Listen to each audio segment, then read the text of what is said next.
V tomto videu si ukážeme, ako použiť program RapidMiner na text mining, konkrétne na klasifikáciu krátkych ukážok literárnych diel do literárnych diel, teda do kníh, do ktorých patria.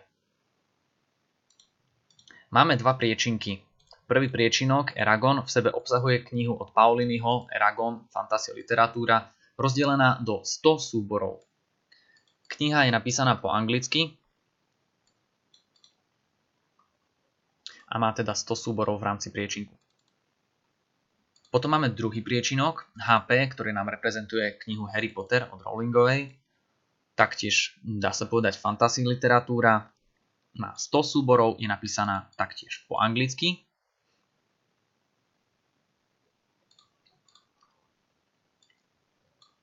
A potom máme tretí priečinok,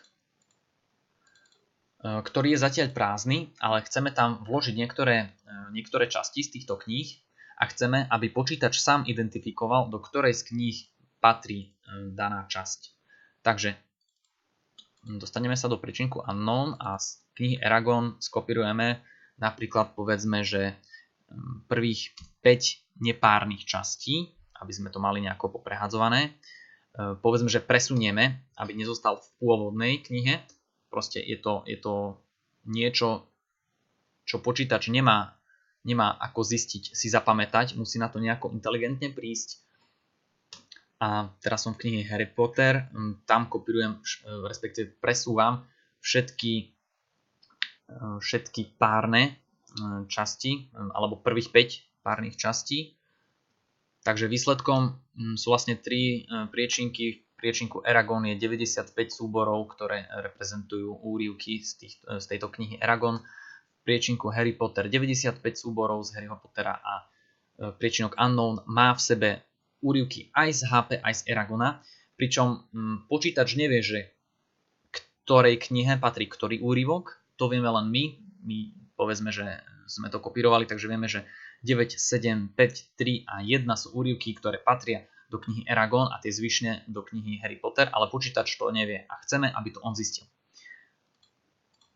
Na to použijeme program RapidMiner.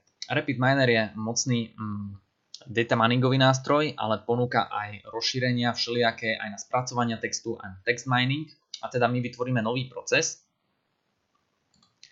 Budeme používať rozšírenie text processing, ktoré je možné stiahnuť si z internetu v záložke extensions, v záložke marketplace. A celé spracovanie sa deje v hlavnom okne, ktoré nám ukazuje procesy, ktoré sa odohrávajú. Momentálne tu nemáme žiaden. My chceme spracovávať text.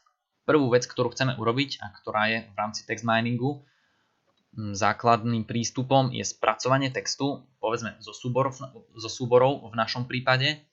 Keď klikneme na tento operátor, ktorý sme pridali, tak vpravo sa nám zjavia parametre. My klikneme na Edit List a do týchto položiek pridáme zložky, v ktorých sa nachádzajú dokumenty, ktoré chceme spracovať. Tak, vložíme tu cestu k priečinku Eragon a zároveň môžeme všetky tieto súbory označiť jednou menovkou, ktorá bude názov triedy, tak napríklad Eragon. Pridáme ďalšiu položku a to isté urobíme pre knihu Harry Potter, to znamená, že cestu k nemu mu zadáme a nazveme túto triedu ako HP. OK. Keď klikneme dvakrát na proces, dostaneme sa do procesov. Vidíme, že momentálne je táto časť prázdna, takže ju chceme vyplniť. Ide o spracovanie textu. To znamená, že najprv to chceme nejako tokenizovať, teda pridáme operátor tokenize. To znamená, že holý text, ktorý máme, my rozsekáme na slova a to pomocou nejakých oddeľovačov. Vpravo môžeme vidieť, že ten mód je teraz non-letters, to znamená, že používame ako oddeľovače všetky nepísmená. Ďalej, keď máme tieto slova, môžeme z nich filtrovať napríklad tie, ktoré majú istú dĺžku. Takže my chceme, aby nám zostali tie, ktoré sú aspoň od 3 do 25 písmen.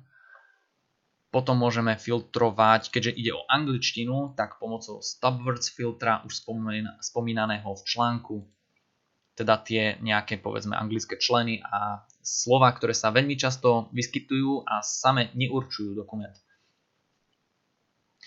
A potom môžeme tieto termíny orezávať na koreňový tvar, a to pomocou stemmingu, napríklad Porterovho stemming algoritmu. A na záver z nich môžeme vytvoriť sekvenciu, čiže nejakú postupnosť termov ako výstup z operátora generate n-grams. Dobre. Možno ste si všimli, že som všade veci prepájal. RapidMiner totiž to funguje na princípe prúdu údajov, aby bolo jasné, odkiaľ a kam údaje prúdia, a preto všetky procesy musia byť prepojené. Keď kliknem na proces a zobrazia sa podprocesy, všetky musia byť prepojené, aby sme videli, kam idú prúdy. Keď kliknem na modrú šípku hore, teda dostanem sa do hlavného okna, kde vidím hlavné procesy. Prvý proces by som mal tým pádom vyriešený. V možnostiach ešte môžem vidieť, že výstupom v podstate bude množina vektorov, ktoré reprezentujú dané dokumenty, a my chceme TF-IDF funkciu, ktorá nám bude nejakým spôsobom hodnotiť dôležitosť tých termov, ktoré budú našimi dimenziami. Sú rôzne ďalšie algoritmy, napríklad len počítanie ich výskytu v rámci jedného dokumentu alebo v rámci všetkých dokumentov, alebo len to, či sa nachádza alebo nenachádza v rámci dokumentov. Ďalšia z možností je napríklad vyfiltrovať percentuálne, nejako orezať 30 napríklad percent najmenej používaných termov. A výsledkom je, ako som spomínal, množina vektorov. No a tie my chceme ďalej vložiť do validácie, na to použijeme operátor cross validation, ktorý prepojíme, dvakrát na neho klikneme a jeho podprocesy sú rozdelené do dvoch častí, to je training časť a testing časť. Do training časti vložíme support vector machine operátor, a to kvôli tomu, že ako som spomínal, každý dokument je reprezentovaný vektorom a ten vektor má toľko dimenzií, koľko my extrahujeme tých slov. Tie slová nám teda určujú jednak dimenzie, ale to, že či sa nachádzajú alebo nenachádzajú a ich hodnota dôležitosti sa odzrkadľuje potom na hodnote vektora alebo na jeho umiestnení v rámci toho n-dimenzionálneho priestoru. A to pre každý dokument. Keď máme vektory, ktoré nám reprezentujú tieto dokumenty, vieme ich porovnávať na základe ich vzdialenosti v rámci toho n-dimenzionálneho priestoru. Vieme, povedzme, ich nejako zoskupovať podľa toho, ktoré sa nachádzajú kvázi na rovnakom mieste alebo na rozdielnom mieste. Vieme hľadať tie, ktoré tam nepatria a tak ďalej a tak ďalej.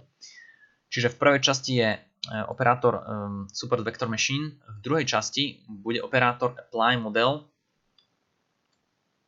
a následne môžeme zisťovať aj výkon, respektíve presnosť našej klasifikácie pomocou operátora performance. Keď na neho klikneme, vidíme, že tu má rôzne parametre, nás zaujíma presnosť a povedzme klasifikačná chyba. Prepojíme s koncom procesa, dostaneme sa do hlavného procesu. Tým máme v podstate ukončenú validáciu a dá sa povedať, že toto nám stačí na to, aby sme natrénovali algoritmus. V prípade, že ho chceme teda otestovať na príčinku unknown, opäť ho musíme spracovať, to znamená, že potrebujeme zopakovať prvý krok, teda text processing, a pridať process documents from files. Tu pridáme tento priečinok, označíme ho ako neznáme. Keď na neho dvakrát klikneme, potrebujeme spracovať text, takže rozbijeme ho na tokeny. Budeme ich filtrovať podľa dĺžky, podľa stop word filtra, potom ho orežeme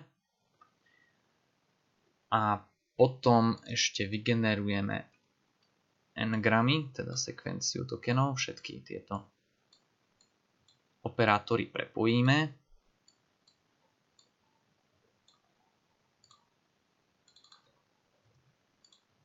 A dostaneme sa do hlavného procesu. Opäť, keď na neho klikneme, môžeme ešte orezať percentuálne, opäť nejakých 30% najmenej častých termínov. A keďže on očakáva nejaký vstup, môžeme mu dať výstup z prvého spracovania súborov. A druhý operátor, ktorý vložíme, bude apply model. Ten vyžaduje dva vstupy. Prvým vstupom je výstup z operátora validation, z jeho časti model.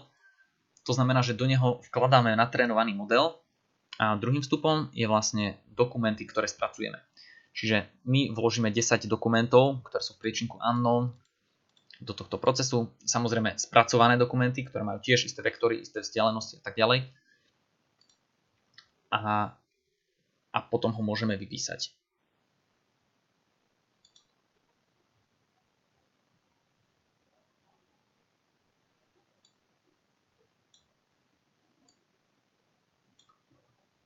Prepojíme.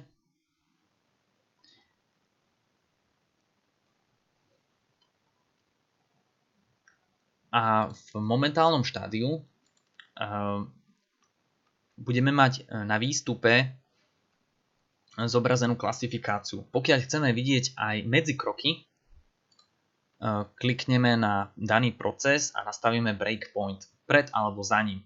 Keď nastavíme breakpoint po prvom procese a ide o proces spracovania dokumentov, tak budeme vidieť v podstate, ktoré termíny považujeme za tie, ktoré nám tvoria dimenzie, aké majú hodnoty v rámci každého vektoru, ktorý reprezentuje dokument a tak ďalej.